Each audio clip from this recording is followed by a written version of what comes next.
Je tiens à remercier les petits malins qui, je crois, savaient parfaitement, quand ils m'ont conseillé d'aller voir Maloute, que j'allais le détester. Je pense que c'est des gens qui ont fait exprès. Ils savent ce qui me plaît pas, ils savent le genre de truc que j'aime bien dans les films, et du coup ils se sont dit, tiens, celui-là, ça va le rendre dingue. Nous allons parler aujourd'hui de Maloute, réalisé par Bruno Dumont, réalisateur, si vous le connaissez, de cette série du Petit Quinquin. Moi, j'ai jamais vu ce que c'était. Mais réalisateur assez réputé et reconnu, qui a eu plusieurs palmes d'or à Cannes et qui a présenté ce film-là en compétition à Cannes. Et qui nous sort donc Maloute, histoire qui se passe en 1910 sur une côte française. Il y a une famille, il y a plusieurs disparitions qui se produisent dans la région, et le commissaire Machin enquête. Vous commencez déjà à voir comment le film se profile. Le commissaire Machin enquête, et son enquête va le mener à deux familles. Une famille de locaux, de pêcheurs dans laquelle se trouve Maloute, le Benjamin de la famille, qui est amoureux de la fille de la famille de riches, la famille Van Houten, et la fille s'appelle Billy. Et donc ils sont amoureux, tous les deux, et ça va, ils sont au milieu de cette histoire de disparition de personnes, etc. C'est un concentré de tout ce que je déteste. J'ai l'impression d'avoir vu le film de vacances de patients d'un hôpital psychiatrique en 1910. Ces personnages sont dingues, sont complètement fous. Ce film n'a aucun sens. On dirait les films de Fellini, mais réalisés par les frères Dardenne. C'est-à-dire chiant et avec un humour de dépressif chronique. Et l'humour, mais c'est ça le plus compliqué. Quand je suis sorti de cette salle, je suis allé sur Internet vérifier quel était le genre du film. Et quand j'ai vu comédie, je n'y ai pas cru. Je ne comprends pas comment on peut rire à ce film. C'est de l'humour bas de gamme. C'est des personnages complètement tarés, donc il y a toutes les scènes, t'as les mecs qui sont là, oh mon dieu, mais je ne vais pas bien, c'est oh mais ta gueule toi, et c'est et que des trucs comme ça avec des réactions complètement ouf. Il y a une personne qui se casse la gueule par scène. Ça, c'est de l'humour ultra développé, c'est de l'humour ultra intelligent, c'est qu'il y a quelqu'un qui tombe dans chaque scène. À chaque fois, il y a quelqu'un qui se casse la gueule. Soit on lui rentre dedans, soit il rate une marche, soit il dérape, soit machin. Il y a toujours un mec qui tombe. Et ça, c'est drôle. Enfin, je sais pas, c'est drôle ça. Enfin, de quoi le remettre en boucle pendant 2 heures de film, des gens qui tombent. Ça, c'est quoi? C'est le summum de votre humour. Et alors, génial, pour aller encore plus loin dans l'humour vachement intelligent, on va se moquer des gros. C'est-à-dire qu'il y a le commissaire Machin, là, c'est un mec obèse, et donc du coup, pendant tout le film, il fait un bruit de ballon de baudruche. C'est-à-dire que dès qu'il bouge, ça fait... Vous savez quand vous bougez vos doigts sur un ballon, voilà, ça fait ça à chaque fois qu'il bouge. Alors, je reconnais de l'idée et un certain travail. Le film n'a pas été fait n'importe comment, parce qu'il a quand même fallu rajouter ce bruitage sur tout le film. Et puis il y a d'autres trucs qui viennent après, mais c'est drôle ça. Et c'est des grands films ça, c'est des bons grands films d'auteurs, des trucs qu'il faut présenter à Cannes, et c'est le meilleur de ça c'est drôle. Les accents aussi c'est drôle. J'ai l'impression, je sais pas pourquoi il a mis beaucoup d'accents dans son film. Je sais pas si c'est pour faire rire sur l'accent ou si c'est pour une question de fidélité, de réalisme ou un truc dans ce genre-là, mais alors je sais pas si ça doit faire rire. Si ça doit faire rire, c'est pas drôle. Si ça doit pas faire rire, moi je suis désolé, un film où je comprends pas 70% des dialogues, il y a un truc qui va pas. Et pourtant, j'ai quand même une oreille assez fine. Je suis habitué à essayer de reconnaître des voix dans des brouhahas, des machins complets. Enfin, je viens de Bretagne, donc j'ai entendu des accents de paysans aussi, des trucs. Enfin, je n'ai rien bité à 60%, 70% des répliques de ce film. Et les seules répliques que j'ai comprises, c'est celles qui étaient faites par les acteurs professionnels. Mais je crois que c'est même pas une question d'acteurs amateurs ou professionnels. C'est juste une question d'accent, quoi. Je sais pas comment on fait des films comme ça. Comment on fait un film en se disant, tiens, je vais faire un film où les gens comprendront rien à ce que les gens vont dire. Je sais pas. Enfin, c'est très particulier.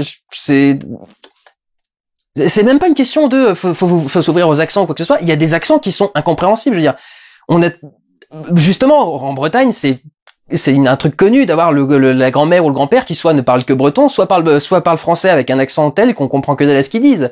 Les petites mamies qui ont plus de dents et qui machin, enfin c'est pas une question d'ouverture à la France, de réalisme ou quoi que ce soit. Enfin, c'est juste que il y a un moment, enfin, avec des accents aussi prononcés que dans ce film, il faut des sous-titres.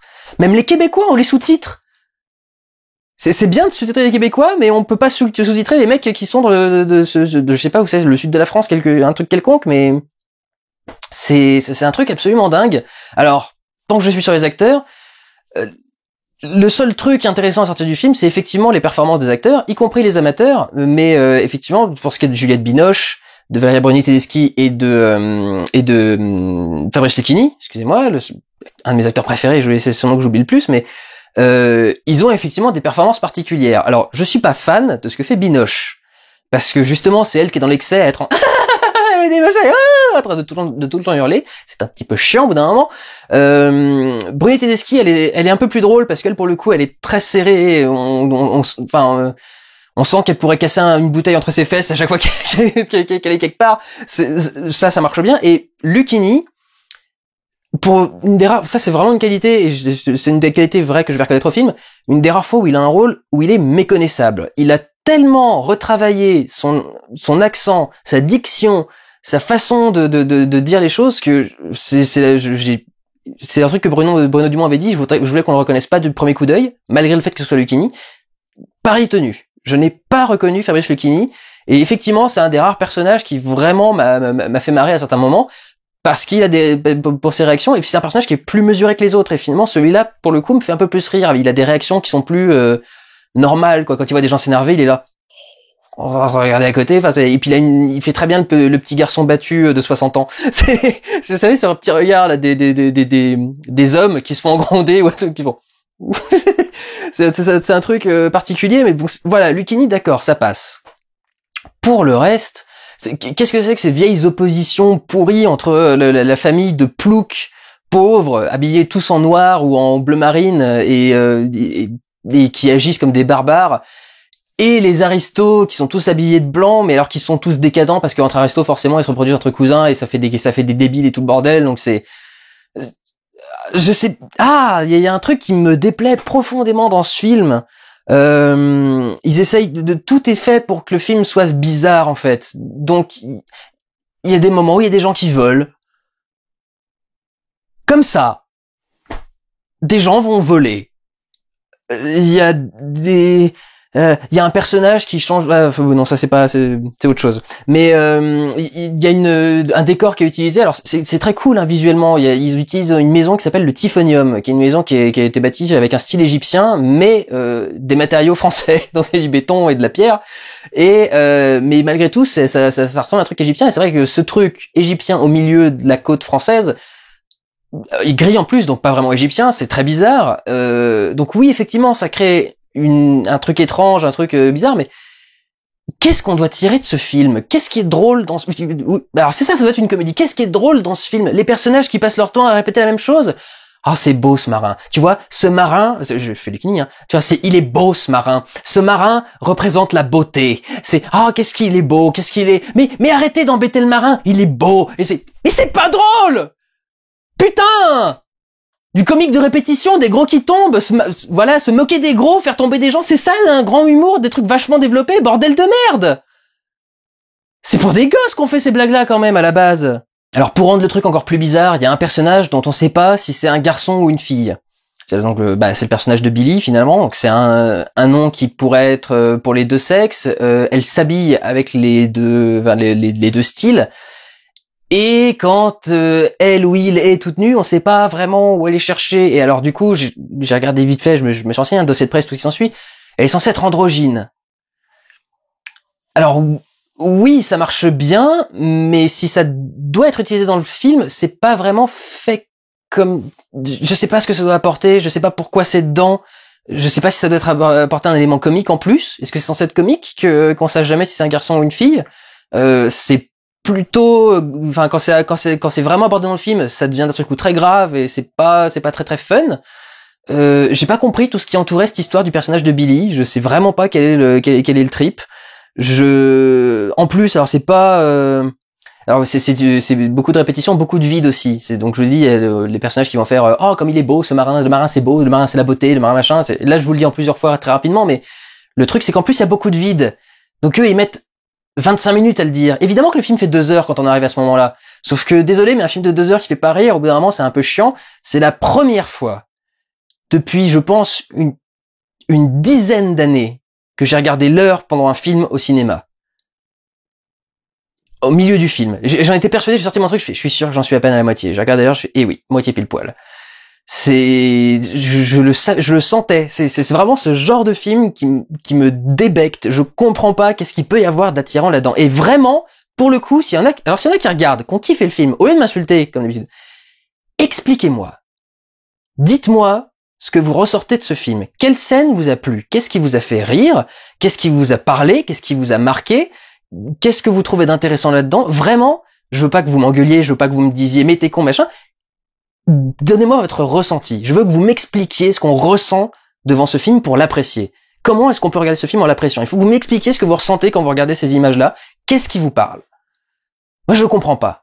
Je vois pas qui peut trouver ça intéressant, rigolo, marrant ou quoi que ce soit. C'est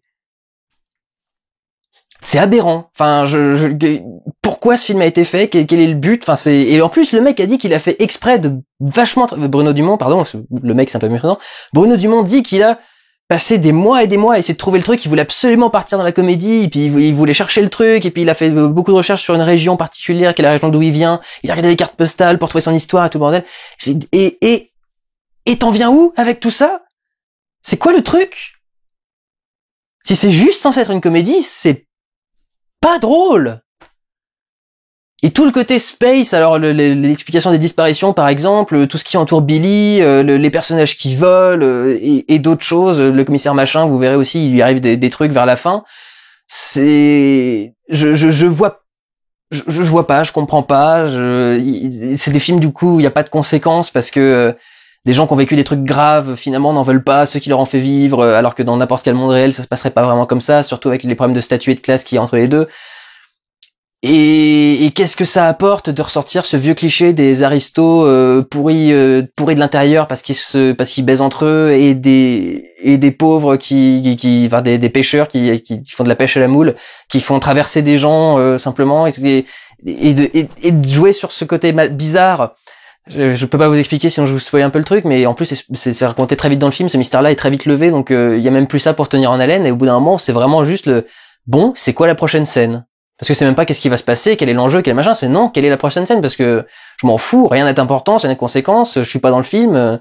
Alors, bien sûr, pour conclure, c'est clairement pas ma cam, et je suis persuadé que tous ceux qui m'ont, parce que j'ai reçu plusieurs commentaires et messages me disant, tu voudrais bien une critique sur ma loot, etc. Je suis pas sûr que tous ceux qui m'ont envoyé savaient que j'allais pas aimer le film. Mais, voilà, je sais pas qui peut l'aimer, expliquez-moi.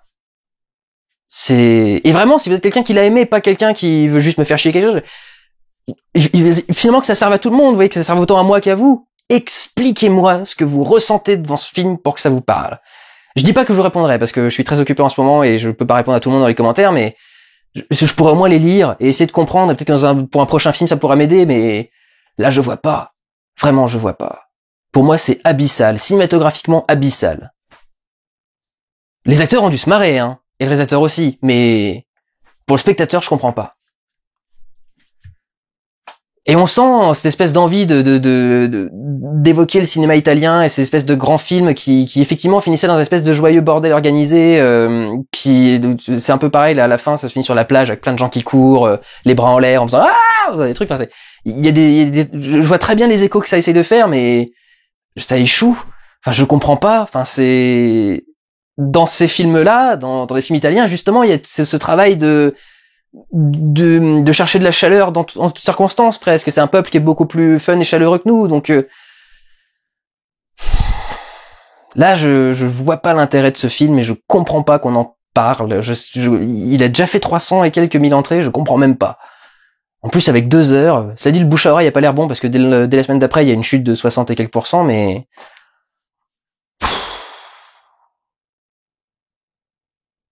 ouais. Bon. Prenez soin de vous, allez voir des films. Ciao.